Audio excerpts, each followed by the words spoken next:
History ने हजारों warriors देखे हैं,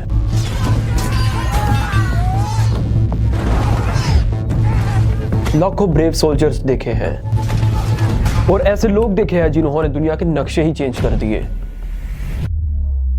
अलेक्जेंडर द ग्रेट, चंगेज खान। उनकी तलवार खून तो बहा सकती थी लेकिन दिल नहीं पिघला सकती थी। लेकिन अरब की तपती हुई रेत से एक ऐसी पर्सनैलिटी उतरी जिसकी ताकत को जमीन वालों ने ही नहीं बल्कि आसमान वालों ने भी सलाम किया। एक ऐसा वॉरियर जिसकी तलवार जुल्फकार जब मियान से निकलती थी तो बातिल के बड़े बड़े सरदारों की सांसें रुक जाती थी। एक ऐसा रूलर जिसके कदमों में दुनिया की दौलत थी लेकिन उन्होंने जौ की रोटी को प्रेफर किया। आज हम हिस्ट्री के उन पेजेस को देखेंगे जिन पर सिर्फ एक ही नाम लिखा है, शेर खुदा, फतेह खैबर, हैदर कर्रार, हजरत अली इब्ने तालिब।